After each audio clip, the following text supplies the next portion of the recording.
Namaste and a very warm welcome to the senior management team, teachers, and my fellow Ramites. Today's special assembly delves into the lives of doctors who are doing their best to help with the COVID-19 pandemic. Graduates of the Shriram School Aravali, we have with us today Mr. Agni Kumar Bose, Ms. Akshita Tandon, and Ms. Shehnaz Khan. We hope to learn from them why they took up medicine as a career and share their experiences as medical professionals. Our first panelist, Mr. Agni Kumar Bose, graduated from TSRS Aravali in 2012. He is currently pursuing an MD in dermatology, venereology, and leprology from the King Edward Memorial Hospital, Mumbai. He has completed 5 rounds of COVID duty, working in the emergency medical ward. Our next panelist is Ms. Akshita Tandon, a fifth-year medical student at the Charles University, Prague. She graduated from TSRS Aravali in 2016 and had dreamt of becoming a doctor since she was in grade 9. Since then, she has worked tirelessly to accomplish her goal. Our final panelist, Ms. Shehnaz Khan, a student of Aravali till grade 10, graduated in 2011 and completed her MBBS from Tirthankar Mahavir University. Having volunteered for a year at the Civil Hospital Gurgaon, she now works with Medanta as a medical officer, internal medicine, handling COVID testing. It is an honor to have you three among us today. And without further ado, we begin with our virtual alumni talk. Shubhangi, over to you for the first question. Miss Akshita, taking up medicine as a career is one that requires hard work, passion, rigorous study, and financial support if you plan to study abroad. What career paths had you chosen to be where you are currently? Through this journey, what learnings would you want to share with a student wanting to pursue medicine as a career? Okay, so there's a lot of parts to this question. So first of all, if you've decided to pick up medicine as an option, I would say the first thing you kind of need to decide is whether you want to stay in India or go abroad. And if you do want to go abroad, you need to decide whether you want to do the sort of US path, which is 4 years of pre-med plus another 4 years of medical school. I didn't want to spend 8 years doing that, so I wanted something faster, which is why I picked up studying medicine in Europe. So I think that is the main sort of differentiator. It's only 6 years if you pick up something within Europe, or India is 5.5 years. So that was something that I decided while I was also looking at entrance exams in India. So that was a sort of concomitant sort of process. As for what learnings I want to share, I mean, I'm not as experienced as Dr. Bose or Dr. Shehnaz, but I just think that most people have a very odd perception of what medicine is like. They think we're always working and there's no time to have fun. That's not true. We do have time to kind of, as students, live normal college life. But what you also need to remember is that we need to constantly be working at the same time. So it's not about kind of who's the smartest or who has the best grades. It's just about the people who are putting in effort day in, day out. So I think that was my biggest takeaway from the 4.5, 5 years that I've had so far. And yeah, that's pretty much what I wanted to say. Ms. Akshita, what was the driving force, that instinct within you that made you choose medicine as your field of study? What aspects of medicine drew you to the specific area you chose? Okay, so I think for most of us, once you start studying bio in middle school, high school, you kind of decide that it's kind of the most interesting science for you. So that was the case for me as well. As in when we progressed, I kind of realized that human physiology was the most interesting for me, and I do like helping people. So that aspect also was really nice. And I think when I really narrowed in on what I wanted to do was when I started doing observer programs. So I really encourage anyone who's kind of looking at picking up medicine as a field, go to hospitals. I went to Fortis, I went to Artemis, and there's a whole bunch around Gurgaon that you can do, where you just kind of follow a doctor and you see what life is like, because I guarantee you it's not what you think it is. I'm sure the doctors here can agree with me. There's a lot of paperwork. There's a lot of things that you don't think about. And it's not just like a house puzzle where you just sit and solve things. There's a lot more. So I would really encourage you guys to do that. And I haven't chosen a specific area of medicine yet. But for people who are going into medicine, one piece of advice that I would give is don't kind of narrow in very early. We have first year students who are like, oh, I'm going to be a pediatric cardiothoracic surgeon, but don't even know what a heart is. So I would just say, like, keep your options open and keep a broad perspective, and you guys will do great. And that's about it. My next question is to Mr. Agni and Ms. Shahnaz. Can you describe a typical working day in your life, during or before the pandemic? What part of your work brings you most fulfillment? So if I were to describe my day during a pandemic, it's completely changed. We've never seen so many casualties. In my first rotation as COVID specialist, I lost 15 patients in one night. And that sort of mortality we've never been trained or equipped to handle. But the most fulfilling thing that has ever come out of my profession is the joy when a patient recovers. So there was this 83-year-old man, I don't know his name, and he was admitted with us last month. And his saturation was tanking. He had to be put on mask, 6 liters of oxygen. And I honestly thought that he wouldn't make it. But that man pulled through. And last week he came to our OPD and he got mithai for me. And I was so embarrassed because he actually touched my feet and said, "Doc Saab, aapne bacha liya." And I don't, I'm not saying that the benefit or the joy of saving a life is why we do it, but that joy is actually unparalleled. So when you actually save a life, and you save a life which you thought was not salvageable, I think that's the biggest joy that a profession can offer. And that's something which there's no price to it, and it's an unparalleled joy. So I would go with that.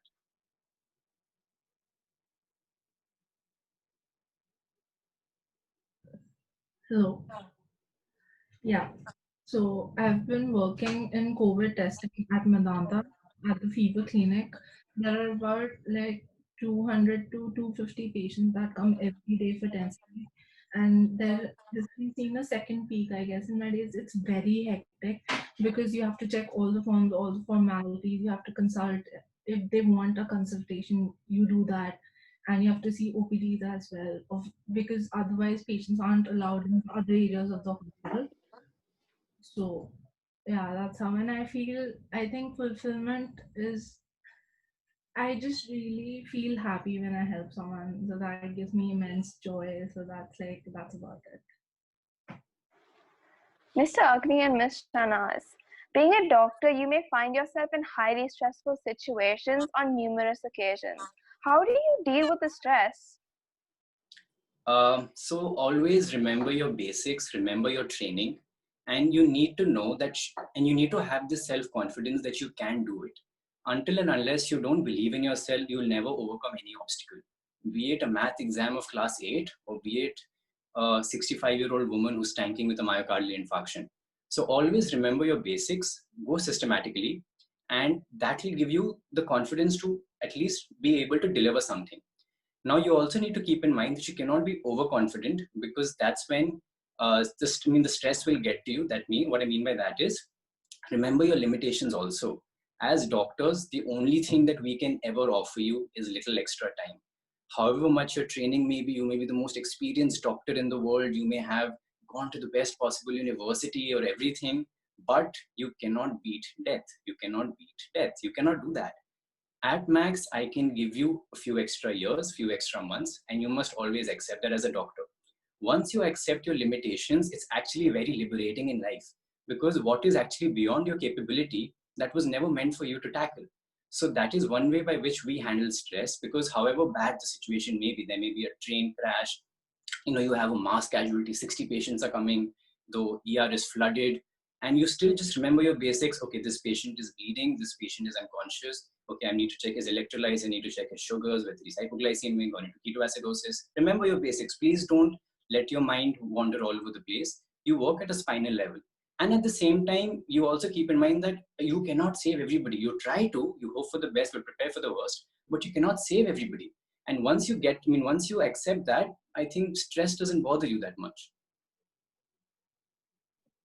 Yeah, so there's nothing much that I do. I just try to keep calm and move forward. And there is webinars for us doctors in which we discuss. There's mental health specialist there, and we have all these discussions in which if someone's really burned out, someone's really stressed, we talk it out, and that's how we deal with the patient hysteria. Also, we try to calm them down as much as possible.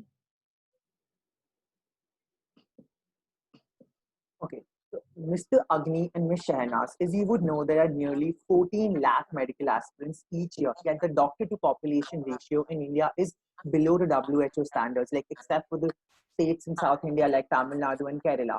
Where do you feel is the gap when we have multiple multi-speciality hospitals in the larger cities and numerous health clinics all over the country?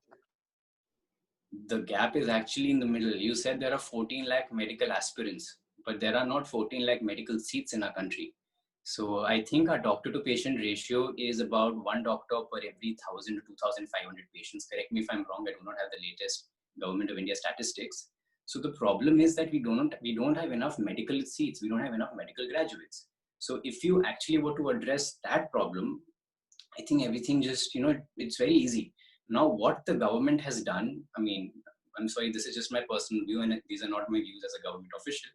But there's a bridge course now where doctors of Ayurveda, homeopathy, yoga, and all the allied specialists, now they are also being trained. And I mean, they're just being given a bridge course and being made into doctors. No, that's not how you tackle the problem. You tackle the problem by creating more medical colleges, by having more infrastructure. You're just labeling the already existing medical workforce and just now giving them the title of a doctor. That's not how you beat the doctor-patient ratio. Now, if I start calling the compounder a doctor and saying, okay, this guy's also a doctor, I mean, that's not what I mean, but I'm just saying that you need to create more seats. So that's where the main problem is. Having hospitals doesn't really help because it's usually the same consultants who go to various other hospitals. So if I were to talk about Gurgaon, maybe Dr. XYZ is a consultant in Artemis, and Dr. XYZ also goes to Medanta, also goes to Fortis. So it's the same doctor who's going to all the places, and they have different time slots. So just increase the number of medical graduates. That's what we need at that's near the hour. Yeah, I feel the education system is flawed, and if you're not at the top of your class, you have to shell out a lot of money to get into medical colleges. That is one of the reasons I feel that students are, not able to get where they want to or become a doctor. I think that's what's stopping them, and we should really work on that. Thank you so much for that. Now, my next question is to all the three panelists over here. Now, medicine continues to be a revered profession. However, the youth today is shifting towards more unconventional careers coming under the category of entrepreneurship. Now, students are not satisfied with being just doctors. Having personal experience in this field, what options do you feel are open to those students who study MBBS and MD but are passionate to explore further possibilities?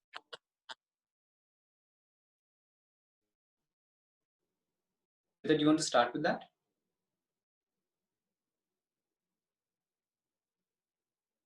Yeah, I'll go ahead. I mean, it's very nice that people are, going for these entrepreneurships. And I wish if one of you plans to take up medicine and you want to start up your own business, I have a startup, please invite me, please call me. I'd love to tie up with you. Keep in mind, unfortunately, that as a graduate, medical graduate, when you do your MBBS or your MD, you don't have any other skill set. The only thing that you know is how to save a life. We spent 10 years in medical college just to revive a person. That's all that we know. I'm sorry, I don't know how to file my taxes. I don't know how to code. I can't create a website. I don't have any of those skills because we never learned those skills. So it's very important to know that your teaching and in a medical college will be very myopic. You'll actually be learning with blinders on because you won't know anything else. So it's very important for you to have other passions in life or other extracurricular things in life, because just sticking to one thing is very, very boring, to be very honest. If every day for the rest of your life, the only thing that you do is eat, sleep, drink medicine, I'm sorry, you're a very boring person. So I would love it if more people had more entrepreneurial skills and, they were coming out with their own startups. So, and they need not be mutually exclusive. That it shouldn't be that I'm a doctor and I'm a chef. I can be a doctor and a chef, I mean, and it's up to you to decide your working hours, I mean, with age. So I may be a doctor from 9 to 4. That's what I do. But before 9, I'm an athlete. I train with Reebok. I'm a Reebok athlete. After 4, I play the piano. I'm learning how to cook. I'm doing other things. And maybe if my cooking is good enough and people don't die after eating my food, I could actually start a cooking thing, a cooking startup. So always be open to the option that you can have parallel professions, you can have parallel interests, and they need not be mutually exclusive. And that applies to any field for that fact of matter. It's not restricted to medicine. I like to follow up with that because, as you said, Agni, like people should have something else also going on in their life. It doesn't have to be related. So, for me, I have a perfect example because being a doctor in my fourth year, I went and contested an election for Sarpanch and I won that. So, I was a Sarpanch and a doctor. So, I think that's where like I was both, and it was helping both the things were being helped by another because I knew so much about basic sanitization in rural areas. As you know, there's not much information there. So the first thing that I did was that we made toilets in every house. So that was the first thing that we did. So like I agree with what you said. I just wanted to say, in terms of other job prospects, a lot of people like halfway through med school kind of realize that they don't want to meet patients and they don't want to kind of interact with them. So they kind of lean towards either like research work, or they say that they want to become professors and they want to start teaching, or you can become a hospital administrator. Like you have a lot of options available to beyond being a physician, because you don't know what it like I said, you don't know what it's like until you start going to med school and you start going to hospital, and then you're like, okay, this is too late, but this is not for me. So then there are options, and there's a lot of scope beyond just being a doctor itself. So, yeah, I'm just going to add to what Akshita said, because unfortunately in India, how it works is you need to decide your stream when you're in your 11th or 12th. That means as a 15-year-old boy, I've decided for the rest of my life, I'm going to see patients and I'm going to dedicate my life to that. Now, it's a very difficult and a very long-lasting, permanent decision to impose on someone who's that young. It's not like I'm studying economics or I'm studying some other field where I may have studied econ, but I'm working maybe as a journalist, or I'm working tomorrow as a HR head or whatever. So I may be working in something which is entirely different from what I've studied. Unfortunately, with medicine, you don't have the skill set to work as anything else. So it's people do get disillusioned because you're in med school, like she said, and suddenly you're like, but okay, I don't like this. I just liked reading about it. I liked physiology, but now this is not my cup of tea. So please feel free to switch careers if you have to. Feel free to have another career, because just because you're a doctor, life need not end. You can do other things too while in med school, even after graduating, even after practicing. There's a lot you can do in life. Don't be restricted by your career. I mean, it's not how it works. Thank you so much. And I think that was really, really good. Thank you. Now, for the next question.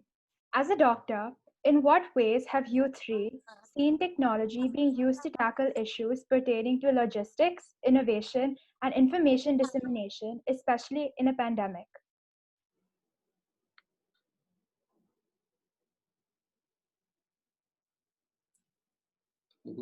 Okay. So in this COVID era, I think the one thing that has actually come up is teleconsultation, and that's come up really big. Now, although there's nothing which beats or supplants a routine, normal physical examination where I get to touch the patient, I put my hand, I feel them, but that's not possible, right? I can't do that without maintaining distancing or without wasting a PPE suit. So one good thing which has come up is that now we're getting a lot of referrals over the phone. We're getting a lot of now, because now my main specialty is dermatology, which is more of a pictorial science. We see lesions, we diagnose them, we treat them. Yes, unfortunately, I cannot perform dermatosurgery over the phone. For that, you'll have to come to me. But otherwise, people who may not have access to a doctor, who earlier didn't have access to a doctor, now by default, by just sending their photos or just sending the lesions, they can actually get in touch with one. So I think telemedicine has come up in a big way. And other than that, in terms of a pandemic, I think just the general dissemination of information and knowledge that has reached maybe even the rural settings where you don't have access to Wi-Fi, internet. These are things which they can even just dream about. But there also they know that yes, there is something called COVID, which is, all around the globe, and this is how you can fight it. So technology need not always mean electric wires or lack of wires or whatever it is. It just means that your information is being disseminated to a lot of people. So I guess mass awareness and by one more thing, and the doctor approachability. So now the doctor patient ratio may not be a physical one, like 1:1,000, 1:2,500, because over WhatsApp or over any form of telecommunication, now in a day we can see maybe 200, 300 patients. Otherwise, on an average, you can't see more than, if you're very busy as a doctor, your OPD will not be more than 30 or 40, because assuming you spend 10 minutes per patient, that's 300 minutes, 500 minutes gone. So with telecommunication, with teleconsultation, you just see the lesions, you diagnose. So your turnover is much faster. So I think that's a big boon that has come up.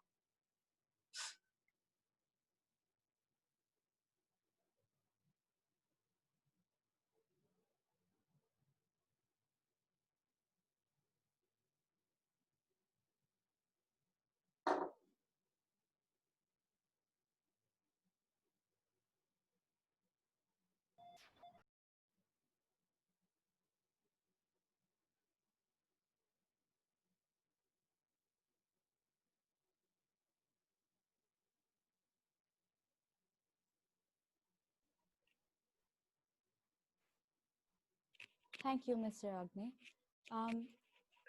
So, Mr. Agni and Ms. Shehnaz, given the current situation, can you shed some light on the reaction of your patients and their families on finding out that they have COVID-19? So unfortunately, people are still equating a diagnosis of COVID with a death sentence. No, COVID does not have 100% mortality rate. So just because you're positive for corona doesn't mean you will succumb to it or you will die. So people still don't know much about it. We ourselves don't know much about it. So when somebody hears it, they break down, they feel they've got a terminal disease and there's nothing that they can, that is there to live. So I think that's one mindset that we need to change. And I think I would actually blame the media for this, because every day if you open your phone, you read the newspaper, there are two things you see: total number of cases, total number of deaths. This is what you see first thing in the morning. It's very, very depressing if you read this, right? Now that's why when somebody reads an article like that, people will actually be very scared. And what do they write? Front page news: 15-year-old boy dies because of COVID. 27-year-old female athlete, peak conditioning form, dies of COVID. Right? But if you read stuff like this, of course you're going to get scared. So people will get scared. So, I live in Bombay. So in Bombay Times, there was this one article on the 6th page where they showed an 83-year-old diabetic hypertensive female on a wheelchair going back home after 20 days of being in the hospital, and she recovered from COVID. Now imagine if this positive news was there on the front page, people's reaction or people's perception about COVID would be so much better. It would be so much different. So I think that's one thing that I've seen a lot with our patients, that they get really scared. And honestly, now this is my personal opinion, it would be a best case scenario if someone was to actually get COVID, get a mild form and recover. At least you'll have antibodies, you'll have some form of immunity. Yes, I know you must have read articles that the antibody titers fall in 3-4 months, all that blah, blah, blah. But what you haven't read between the lines is that the T helper cells, the T regulatory cells, the memory cells, they're still there. If the immune system was unable to mount a long-lasting response, a vaccine would not work, right? Because the entire point of vaccination is that to have a long-lasting response. So, people need to keep in mind that it's a good thing. They've got it, you get admitted, or if you're fine, stay at home, recover, and then at least you can be a little careful. Okay, fine, I have the ability to fight it. So I think that's the mindset that should be there.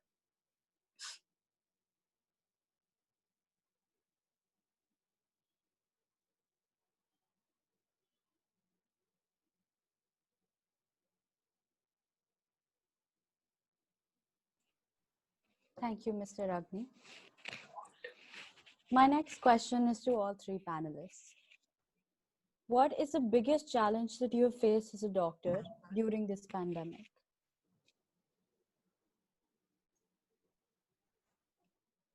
Shehnaz, do you want to take that? And I feel the pandemic itself. But yeah. um, difficulty. Mm, I don't know what to say. I think the most, can I take it, Shahnaz, if you don't mind? Yeah, sure. Okay, so I think the most difficult situation that I faced in this pandemic was um, the the reaction of other people to how we are. Never in my life have I ever felt more untouchable or dirtier.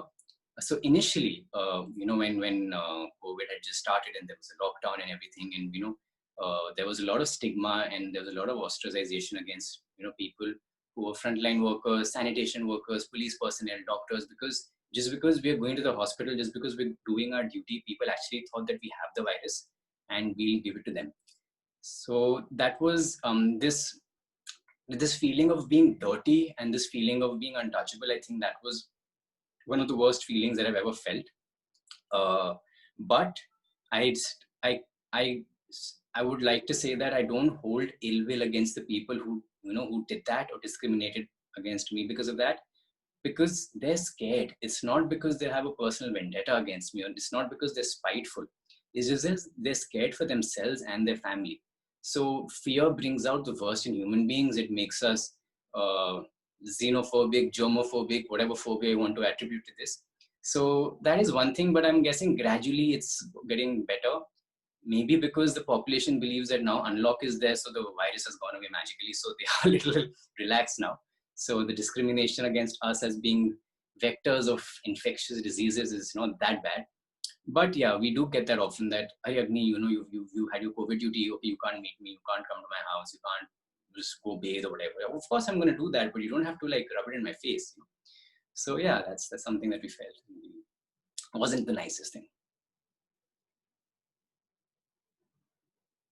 I mean, I'm not really a doctor, so I don't really have that perspective. But for me, it was just the fact that we have limited like patient interaction now. Now that I'm in my 5th year, that's what we're doing mostly. We're supposed to be meeting patients every day. So the clinical sort of cases have gone down and we just have classes online. So that's been my very small struggle. So I don't really have much to say on this, but yeah.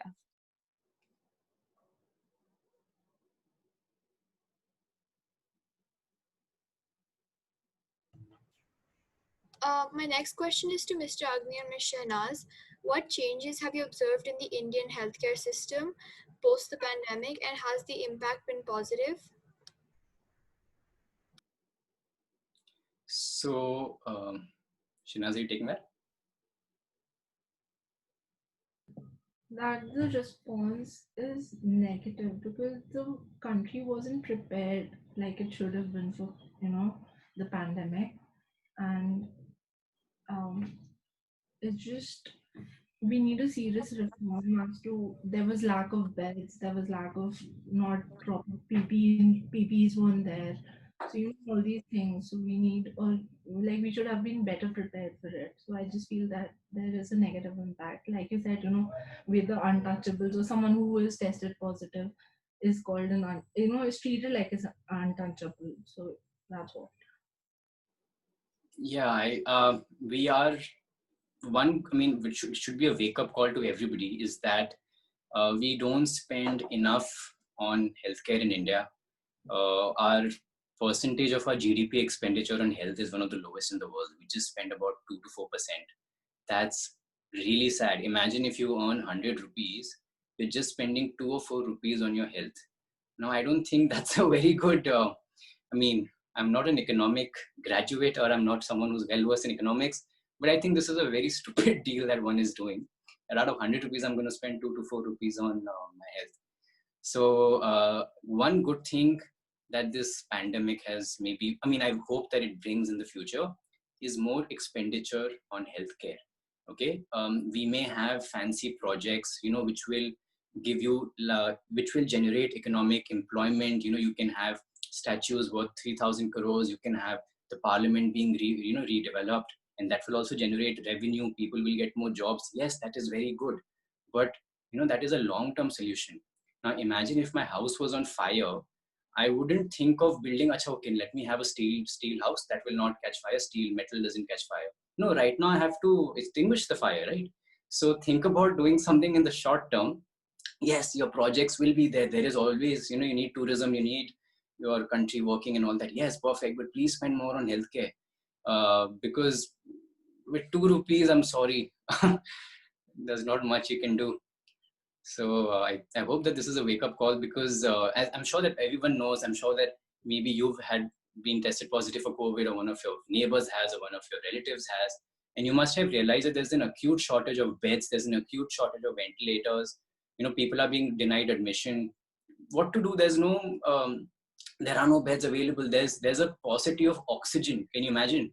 21% of our atmosphere is oxygen, and we have a paucity of oxygen cylinders in Bombay and Maharashtra. So you need to have more medical equipment, and you need to spend more. So I hope that our budget, healthcare allocation increases substantially, and it has to be proportional to the population. Yeah.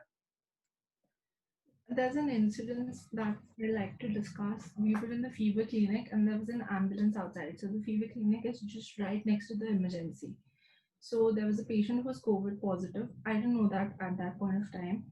So he tested positive, and he was not feeling well and he wanted to get admitted. But he was denied admission at the emergency. And then suddenly he had a cardiac arrest, and people started shouting and nobody was coming out of the emergency. So I ran, I gave him CPR, but I lost that patient.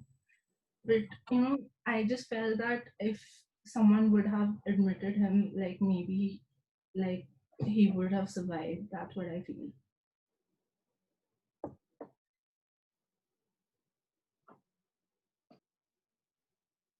Thank you, Mr. Agni, Ms. Shahnaz. This next question is for Mr. Agni. We are all aware of the preventive measures one must take during this pandemic. But could you shed some light on what are some things that an individual should keep in mind during and after recovery from the virus? And what are some side effects of the virus, if any? Jasmine, could you repeat the last part? I'm sorry, I lost you there. The last part of the question was, what are the after effects of the virus, if any? Okay. So this is a very interesting question, because you asked a highly scientific question for which even the World Health Organization doesn't have much data on. So one of the after effects of the virus that we are seeing, and so last month we have 20 patients who had, they had got discharged, they were recovered, they tested negative, but they came back with pulmonary fibrosis. And then of course they had to be started on pirfenidone, which is an antifibrotic agent. And they were young people. So this is a very disturbing trend that we see, that every day some new side effect is coming. So long-term effects, I'm sorry, I won't be able to tell you, because there's paucity of scientific literature on that, and I don't want to tell you something which is false.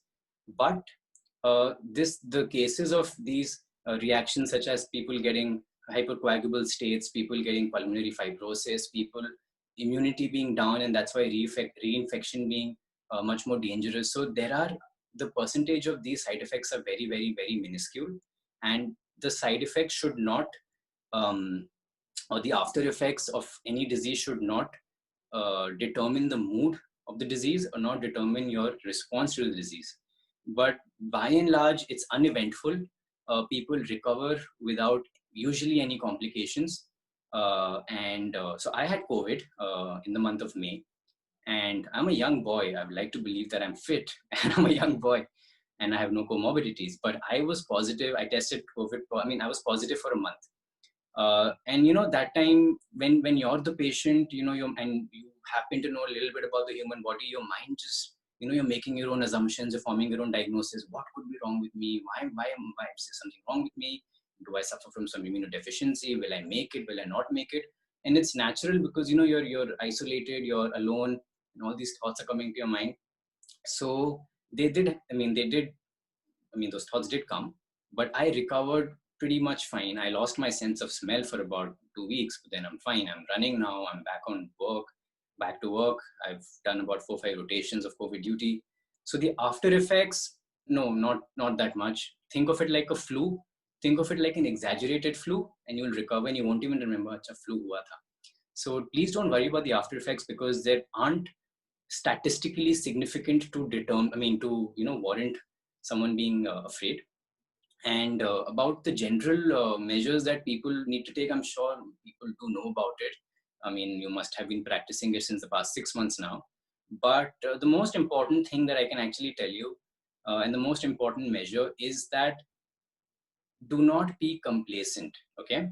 And that, what I mean by that is, people feel that just because they're wearing a mask, just because they're wearing a face shield, just because they're wearing gloves, they're immune from the virus. No, it doesn't work like that.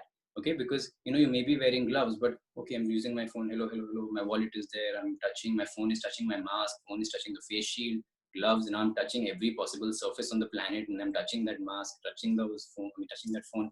So complacency comes. People feel that just because I've worn this rubber barrier between me, it's going to save me. No, please do not give up on your common sense. Please do not give up on basic intelligence. And just think about it. Okay, my hands have touched this place, or my mask. Maybe you might have, all of you might have N95 mask, but I'm sure that you must have bought it maybe a week ago, maybe 2 weeks ago. Some of you maybe at the beginning of the lockdown.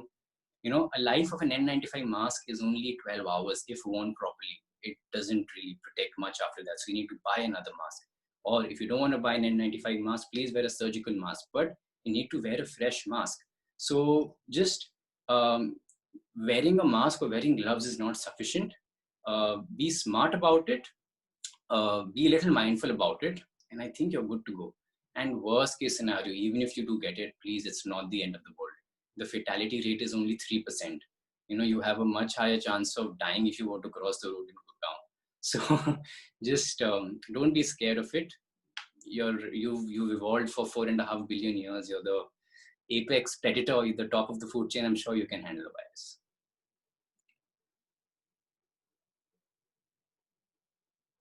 Thank you so much for those informative words.